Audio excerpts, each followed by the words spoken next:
Talk Show AESB no Seminário Nacional Universalizar AESB 41 anos. Universalizar com justiça climática. O Brasil pós-COP30. Eu agora vou conversar com Marcos Aurélio Alves Freitas. Ele é vice-presidente da AESB e também presidente da Companhia de Saneamento Ambiental do Maranhão, a CAEMA. Olá, presidente. Mais uma vez, muito obrigado pela presença do senhor aqui no nosso Talk Show. Ô, Wendel, satisfação mais uma vez a gente estar conversando com essa temática tão relevante para o nosso país, que é a questão do saneamento. E falar de saneamento em um seminário nacional patrocinado pela maior associação de saneamento que nós temos dentro do país é mais importante ainda. Então, hoje é um dia muito importante para todos nós que operamos o setor de saneamento nos estados, com todas as características e diferenças regionais que nós temos, mas especialmente por compor uma temática que é a da resiliência ambiental, né, e da resiliência climática, para fazer com que, ao olhar de todos os operadores, a importância de nós nessa casa única que nós temos, que é o planeta Terra, possamos fazer nossa parte localmente para ganhar em escala global. Então, o que eu posso dizer é que a Companhia de Saneamento do Maranhão está se reinventando. Nós temos uma diversidade de operação dentro do estado. Nós temos municípios que operam através de autarquias municipais. Nós temos 138 municípios que dá aproximadamente 4 milhões de habitantes que são de operação da Companhia de Saneamento do Estado, a nossa CAEMA, e temos mais 3 municípios operados pela iniciativa privada. Então, no total, nós temos uma composição de 217 municípios em que nós precisamos avançar sobre os critérios da 14026, 99% de atendimento de água potável a toda essa população, zona rural e zona urbana. E aí um desafio especial para o Maranhão, porque temos aproximadamente 2 milhões de habitantes na zona rural, mas também nós temos que dar cobertura de coleta e tratamento de esgoto para que devolvamos aos corpos hídricos essa água tratada, né? Então, ou essa coleta de esgoto na água cinza que nós devemos devolver, né, com o tratamento exigido, né, dentro das normas legais que temos aí pelo país. Mas é fundamental dizer que no caminhar que a CAEMA está fazendo, nós compreendemos que nós precisamos partilhar os nossos serviços. O que significa partilhar? Para nós é dizer que a CAEMA não pode tocar todos os serviços sozinhos. Então, nós trouxemos o BNDES, com a autorização do nosso governador Carlos Brandão, para que fizesse uma nova modelagem do setor. E nós estamos cuidando disso e sabendo que os desafios em relação ao estado do Maranhão pressupõem um investimento de pelo menos 18 bilhões de reais. Então, para isso, é claro... PPP? Nós estamos aguardando qual é o desfecho dos estudos do BNDES para poder, no cardápio a ser ofertado, o governador Carlos Brandão tomar a sua devida decisão. Mas é mais importante dizer que, enquanto não chega, nós fizemos o dever de casa e fomos à busca de recursos. Então, do governo federal, nós temos 1 bilhão e 100 milhões destinado à universalização de água em 26 municípios. Para esgotamento sanitário, nós temos aprovado, que nós estamos discutindo com o governador, algo em torno de 600 milhões de reais para esgoto. Fora isso, ele vem investindo dentro da companhia, já para garantir nos demais municípios a universalização do setor, e estamos avançando fortemente. Posso dizer que só em prospecção subterrânea nós incrementamos mais de 3 milhões de litros por hora em cerca de 62 municípios que nós operamos. Isso fez com que praticamente a universalização na área urbana desses municípios já esteja garantida. Então é um esforço gigantesco que a companhia está fazendo, apesar dos nossos indicadores precisarem de muita melhoria. Nós temos uma perca ainda próximo a um patamar de 58%, o que é gigante. Né? Se tratando... É o maior desafio da CAEMA? Hoje é o maior desafio. E nós estamos tratando disto para valer. Todas as diferenças regionais que nós temos, nós operamos dentro do estado, dentro desses 138 municípios, mas não fazemos a cobertura da zona rural. Então, veja, nós temos um misto que nós precisamos discutir fortemente um fundo nacional para o setor. Nós não temos como fazer isso. E aí eu dou um exemplo clássico, porque no Maranhão, assim como a Bahia e alguns estados do Nordeste, mas especialmente o Norte, a abundância de água no Norte é muito grande. Sim. Mas veja quais são as taxas de cobertura, né, que nós temos na região Norte. Então baixas. Algo tem por trás disso, o que é o custo. E se esse custo não for tratado com muita força pelo poder público, né, nós temos desequilíbrios o tempo todo acontecendo. O que nós concordamos, falando a nível de AESB? Nós queremos sim a universalização. Nós não temos absolutamente nada contra o capital privado, pelo contrário, eles já são a maioria dos nossos prestadores de serviço. O que nós precisamos é, para aquilo que é citado em plano federal pelo próprio Ministério das Cidades, as cifras são de em torno de 700 bilhões de reais. Então é claro que esse desafio é muito gigantesco. Tá? Presidente, perdão, viu, presidente, se eu interrompi o senhor. Enquanto o senhor falava, eu faço uma ligação. O senhor falou da CAEMA e eu faço uma ligação com a AESB. A importância de uma entidade como a AESB, né, que reúne as maiores companhias do país, né, e frente a esse desafio, frente à universalização, frente ao desafio de investimento, a importância da AESB é essa? Como é que o senhor enxerga a importância da AESB? O senhor, não só como vice-presidente, mas também como presidente de uma das companhias. Eu acredito que hoje a AESB, representando a maior associação dos operadores de saneamento do país, ele tem um papel fundamental. E nesse papel fundamental é dar exatamente o equilíbrio que todos nós precisamos. Por quê?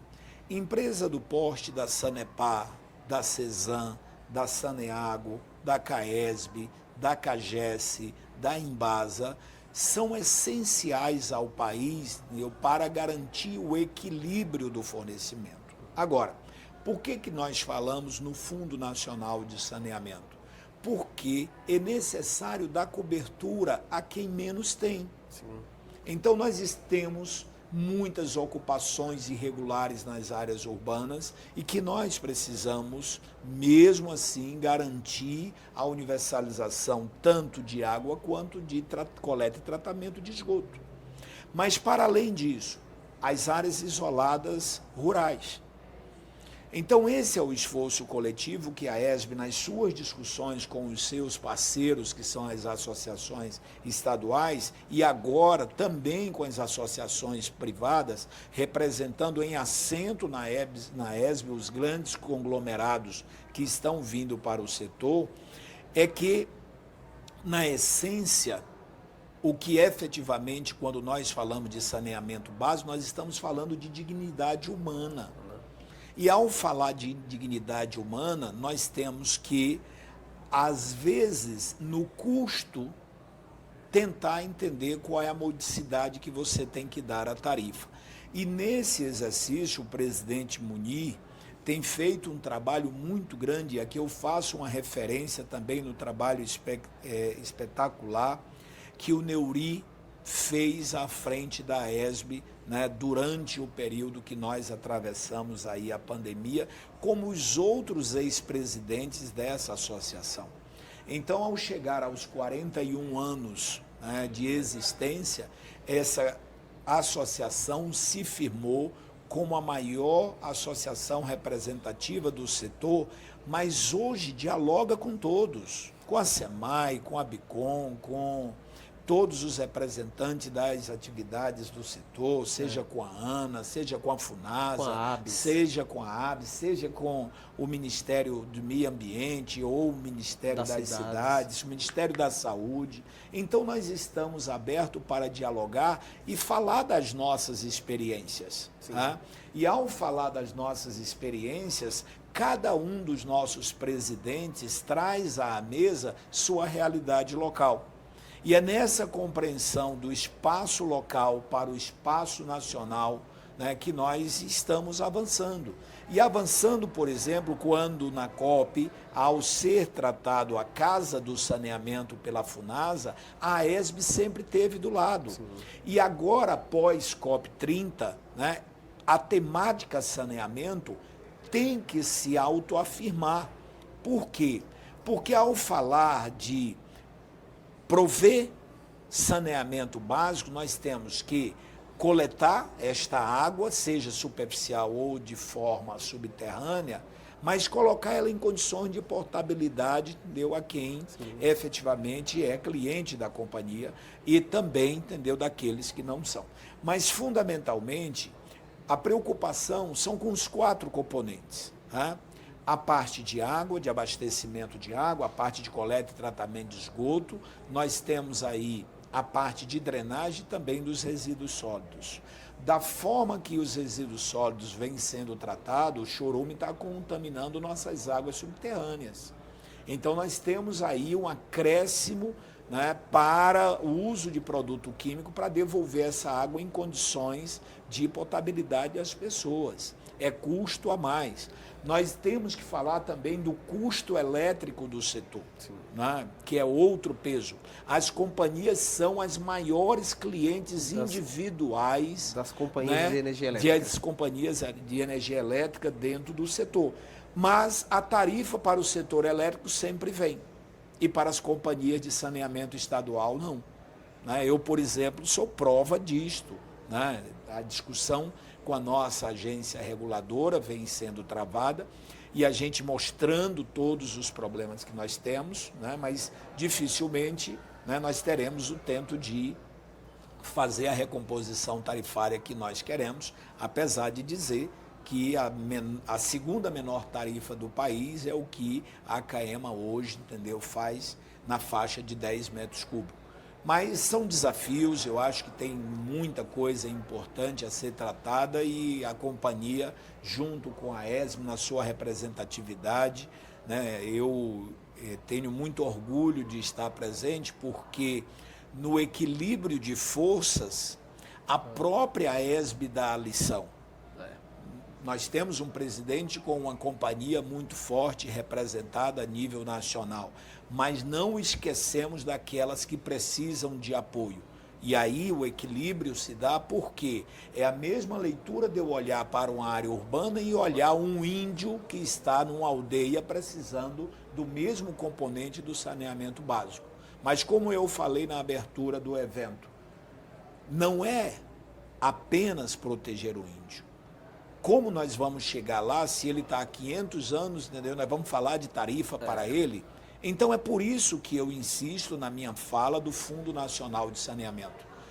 Nós temos que proteger os povos, né, que nos antecederam e dar a eles dignidade de vida. E isso tem que ser de forma amortizada em tarifa e protegida. O governo federal criou a tarifa social, né, para o setor, muito importante, mas esqueceu de dar a garantia do Fundo Nacional, que vai dar a cobertura e o tratamento de equidade, né, para o setor. É a nossa próxima batalha, é o Fundo Nacional? Eu tenho certeza absoluta, se depender de mim, nós estamos fortemente discutindo com o nosso presidente, nós vamos ter que ir ao Congresso, porque todas as leituras que nós temos recebido, né, da parte do Congresso Nacional prejudicam um pouco a operação. Eu cito, por exemplo, a reforma tributária, não deu a proteção ao setor que nós gostaríamos. Isso não é bom, porque novamente nos leva para a tarifa, e a tarifa é a única forma de remuneração do setor. Então, acho que nós precisamos discutir fortemente isto com o Congresso Nacional. É a Casa do Povo, é lá que as coisas acontecem, e nossa associação está muito forte, junto com as outras associações, no diálogo para essa temática. Fazendo um paralelo com o cinema, presidente, é uma batalha após a outra. É isto, uma batalha. né? É isto, e assim, o dia a dia nosso dos presidentes de companhia é desafiador. É desafiador. É literalmente uma batalha após a outra. E nós fazemos isso com muito amor, porque, como afirmei, não é prover, né, água e saneamento para os nossos clientes. É, acima de tudo, dar dignidade aos cidadãos que precisam desse bem tão vital. Presidente Marco Aurélio, muito obrigado. Muito obrigado pelo bate-papo, pela aula, vamos dizer assim, pela aula sobre saneamento que o senhor deu agora. Queria ter mais tempo para conversar mais, mas certamente o Talk Show conversará com o senhor em outras oportunidades. Wendel, satisfação muito grande. Um abraço a todos os meus colegas presidentes de companhia, a todos os funcionários e colaboradores das empresas, né, que prestam serviços, né, à população brasileira. Então, é um momento muito feliz de que, ao completar 41 anos, a ESB seja a protagonista, entendeu? Da questão da universalização e trazendo para esta temática todos que fazem o setor. Eu acho que isso é fundamental, esse ambiente colaborativo, todos ganham. Obrigado, presidente. Talk Show é básico, porque universalizar é a nossa missão.